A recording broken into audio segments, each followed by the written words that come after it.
Hey, so today is Monday, February 11th, which is also the first ever Family Day in BC, just in case you didn't know. New holiday. Anyway, I thought I would do an update video on just what's going on in my life, mostly my upcoming surgery, which is a hysterectomy on February 19th. Um, just wanted to talk about some fears and anxieties and just some info on what exactly hysterectomy is, because a lot of people don't seem to know. Um, you get a lot of information and people blogging about tea and the effects of tea and about top surgery, and that's where it seems to stop. For a lot of information, I've had a lot of difficulty finding info and anecdotes from people who have had hysterectomies, just because it doesn't seem to be out there. Um, I mean, my estimate is just that it's more of an internal thing. There's nothing like chest surgery reveal. There's no hysterectomy scar reveal.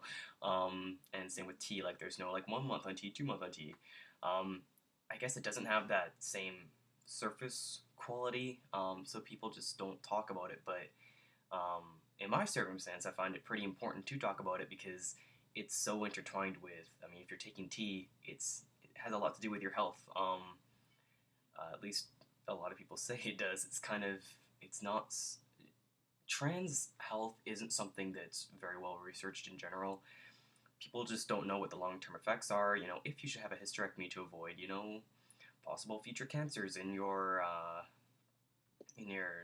uterus or your ovaries and stuff like that. People just don't know whether or not that's true. Um, I have taken it as something I'm going to do as a precaution, just because I've been told that it is a risk, and that having it is sort of suggested to have it around 2 to 5 years after being on T. But again, there's no solid information as to whether or not that's actually true, that you're at a much greater risk for cancer while on T. The challenges of being a trans person and having no real information about your health. It's all really just, guess, guesswork. Scary. I guess the reason why people don't talk about histo so much is because they might be a triggering topic. It's getting I say hysterectomy, but it's actually hysterectomy, they call it a complete hysterectomy.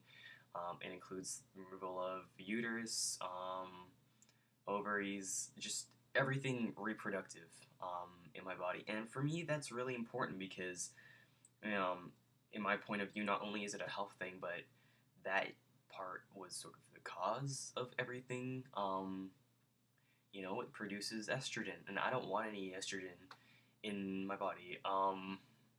It doesn't. It causes things that I don't like, and that I have dysphoria around. So to have no more estrogen would be great. A lot of people misconstrue that testosterone replaces estrogen in the body, but in actuality, what it does is you have your estrogen, and females also have some testosterone, so you got some testosterone. Then you take testosterone, and suddenly it's like testosterone, estrogen, and they're fighting it out.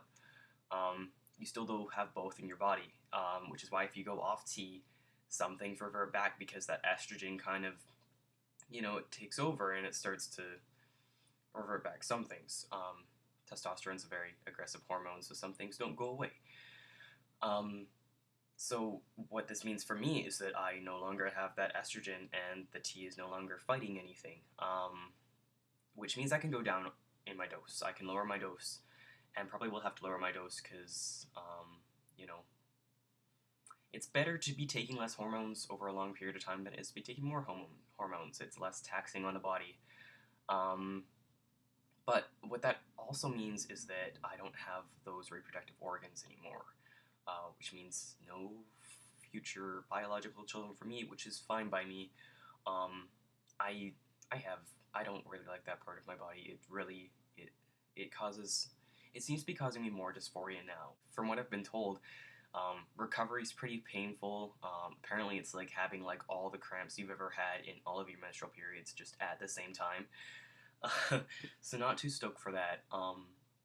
There's also a lot of hormone adjustments. It's essentially it's comparable to, and a lot of the information I've been getting is from postmenopausal women who have had hysterectomies, because a lot of the same things happen. interesting fact, currently, like after you start taking tea, once your menstrual cycle stops, you're the equivalent of a postmenopausal woman, which means that your reproductive organs are, the equivalent of, someone who is 50, 51, 52, depending on how long you've been on tea and depending on when, I mean, people generally don't, I don't know when people go into menopause, just throw out 50. Um, so you do have to remember that the stuff down there is just sort of sitting and stagnant. And to me, that's also really concerning because it's like I feel like I just have like dead stuff down there, like useless stuff, um, which doesn't feel right. So I just will again another reason why I'm excited to have it all taken out. I don't know what the hot because apparently you get like hot flashes and cold flashes, like the traditional menopause symptoms. So I don't know how those are gonna feel like. I just don't know. Another one last thing I will mention is that although, like at this point, having the hysterectomy, I can't stop taking tea. That comes up a lot, and a lot of people say, "Well, you can stop taking tea, just some things will revert back after the hysterectomy." No, um, you have to be on some sort of. You have to have a hormone in your body. It just makes the body work. It's an important. It's not just for sex characteristics or sex drive or something. It regulates a lot of stuff in the body. For example, if I'm without this prescription drug that I'm on, if I have to stop taking tea for any reason, then things like osteoporosis could pop up pretty soon. Um, Issues will pop up if I'm not injecting hormones because my body isn't able to make its own hormones. Um, so that's interesting to consider, especially, and this is another topic I want to talk about, considering the shortages of testosterone that have been happening a lot. At least in Vancouver, I don't know if the same is in BC, Canada, North America, I have no idea. Doesn't seem to be the same, but I just know in Vancouver, we've had two shortages in like the past year.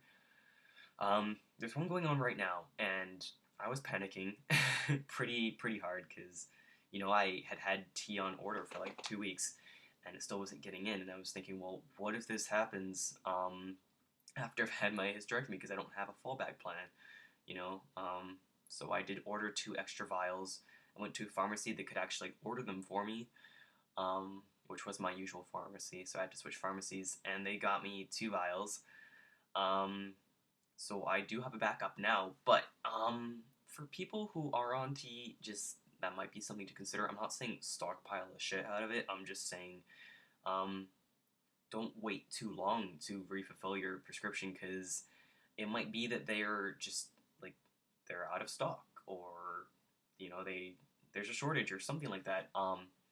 Because it is scary when that happens when you can't get your prescription. And for me, going into a place where if I don't get my prescription, then serious shit can go down. Then yeah, that just gets even more important to just be watching how much tea I do have and making sure that I don't run out. So yeah, people in Vancouver, yeah. So yeah, life is good. Upcoming surgery, excited, also kind of scared out of my mind now. Oh, one last thing I forgot to mention is that I have to stay overnight in the hospital, which is something I've never done before, and I'm pretty terrified. I don't like hospitals. I don't like the idea of being really vulnerable in a place alone overnight. I guess I've seen too many horror stories that happen in hospitals. I watch too many horror films. I don't know. Maybe I just demonize hospitals too much. But yeah, that's something I'm pretty scared about. Recovery, I'm pretty unsure about, just because another thing is I don't like to be sedentary. I hate to just sit around. Like if you talk to anyone around me, they'll say like even when we're watching a movie, I can't sit still. I have to like get up and like go. I'll just go like to a walk to the bathroom for no reason, just because I gotta get up and moving. I'm a very active person, so the idea of being like out of commission for like 2 to 3 weeks freaks me out and doesn't make me too happy. So yeah, excited on one hand, freaked out on one hand, and just not looking forward to have to sit around for a long period of time on a third hand. And people don't have 3 hands, but I'm gonna use a foot. So yeah, that's what's going on with me, and I gotta get better at not rambling. So more videos will be coming because I will make sure I have time to do these. So yeah, bye.